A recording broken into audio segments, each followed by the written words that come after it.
नमस्ते। आज के इस ऐतिहासिक विश्लेषण में हम एक बहुत ही रोमांचक जासूसी सफर पर निकलने वाले हैं।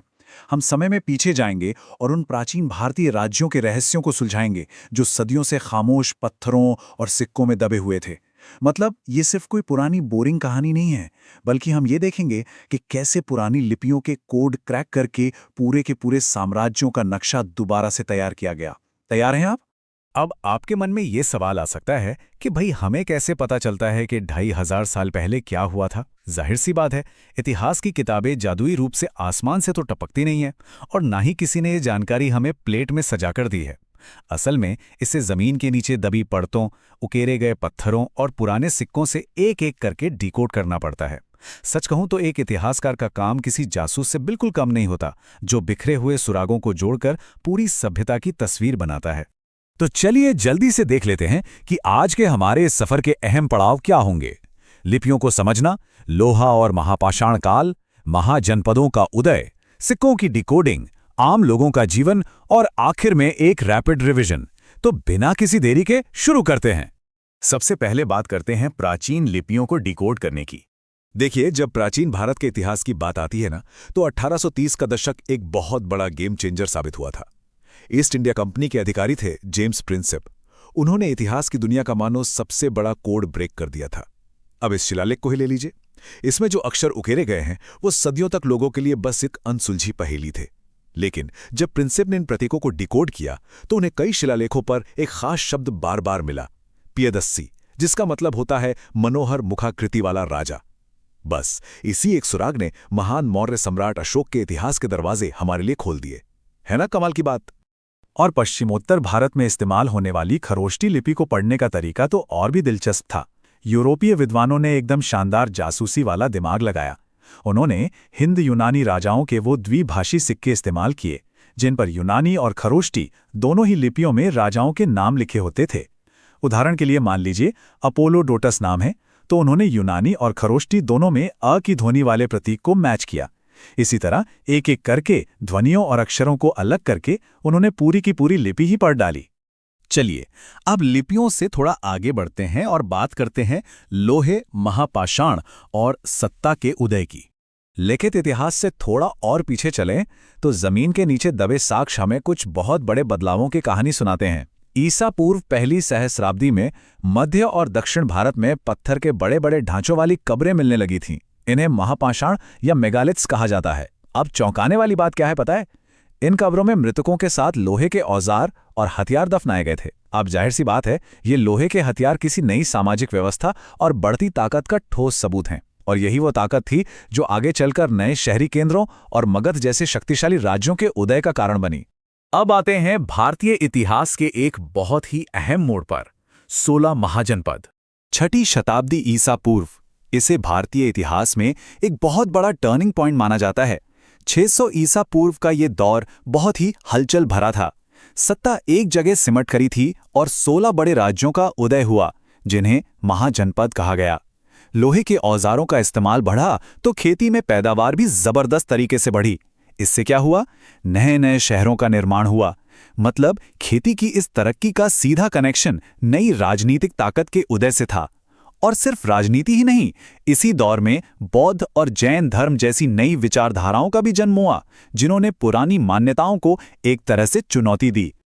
अब यहां ध्यान दीजिए, यह समझना आपके लिए बहुत जरूरी है। यहां शासन के दो बिल्कुल अलग अलग रूप दिखाई देते हैं। एक तरफ तो राजतंत्र थे, जहां एक ही राजा का राज चलता था, वो भारी टैक्स वसूलता था और अपनी पक्की सेनाएं रखता था। दूसरी तरफ थे गण या संघ।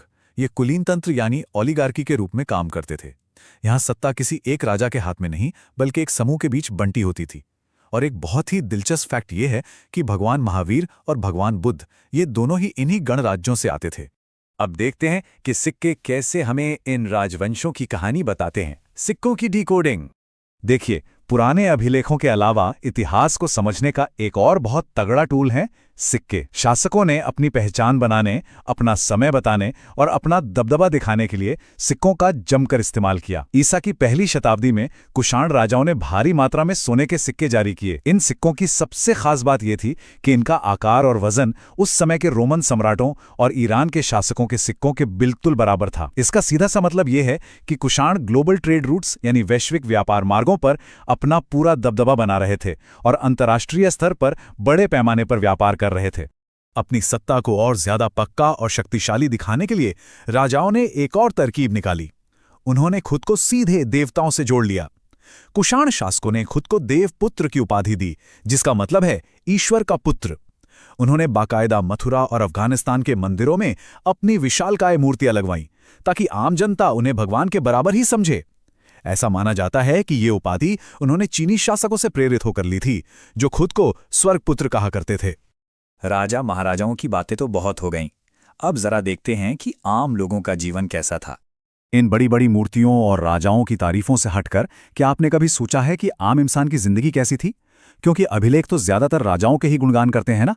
प्राचीन तमिल महाकाव्य सिलप्पाधिकारम का ये छोटा सा अंश हमें उस खामोश समाज की एक बहुत प्यारी झलक दिखाता है। इसमें उन वनवासियों का जिक्र है जो राजा के लिए शहद, चंदन, मोर और जानवरों जैसे उपहार लाते हैं। इससे ये साफ हो जाता है कि उस समय के समाज में सिर्फ राजा और सेनाएं ही नहीं थीं, बल्कि घुमंतू पशुपालक, वनवासी और छोटे किसान भी थे।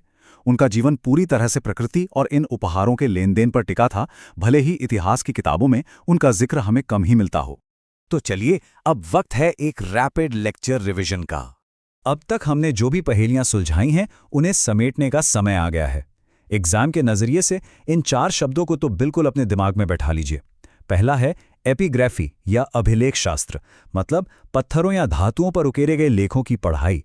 दूसरा है ओलिगार्की या कुलीन तंत्र, जहां ताकत किसी एक के पास नहीं बल्कि एक समूह के पास होती है, जैसे हमारे प्राचीन गणराज्यों में।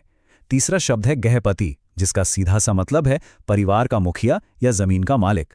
और चौथा है अग्रहार, ये वो जमीन होती थी जो ब्राह्मणों को दान में दी जाती थी और इस पर कोई टैक्स नहीं लगता था। प्रमुख राजवंशों को याद रखने की एक बहुत ही आसान ट्रिक है उनके सबसे बड़े कामों को याद रखना। चलिए फटाफट देखते हैं। मौर्य राजवंश, पत्थरों और स्तंभों पर शिलालेख लिखवाने की शुरुआत करने वाले। कुषाण, इंटरनेशनल वजन वाले सोने के सिक्के और देवपुत्र जैसी बड़ी बड़ी उपाधियां। गुप्त साम्राज्य, ये अपनी शक्ति के लिए स्थानीय सामंतों पर बहुत ज्यादा निर्भर थे। और सातवाहन, इन्होंने मध्य और पश्चिमी भारत के अहम व्यापारिक रास्तों पर अपना कंट्रोल बनाया था। हर राजवंश की अपनी एक अलग ही पहचान थी, बस उसे पकड़ लीजिए। तो ये पूरी ऐतिहासिक जासूसी आखिर में हमें एक बहुत ही गहरे सवाल पर लाकर छोड़ देती है। हमारे पास जितने भी स्रोत हैं, चाहे वो सिक्के हों या शिलालेख, ज्यादातर सिर्फ राजाओं की जीत और सत्ता की ही कहानियां सुनाते हैं। लेकिन उन आम किसानों, वनवासियों और महिलाओं की रोजमर्रा की कहानियों का क्या? वो कहानियां तो शायद कभी पत्थरों पर उकेरी ही नहीं गई। इतिहास सिर्फ वो नहीं है जो साफ साफ लिख दिया गया है। इतिहास वो भी है जो जमीन की उन खामोश परतों के बीच आज भी खोजे जाने का इंतजार कर रहा है। इसी विचार के साथ हमारा आज का ये अन्वेषण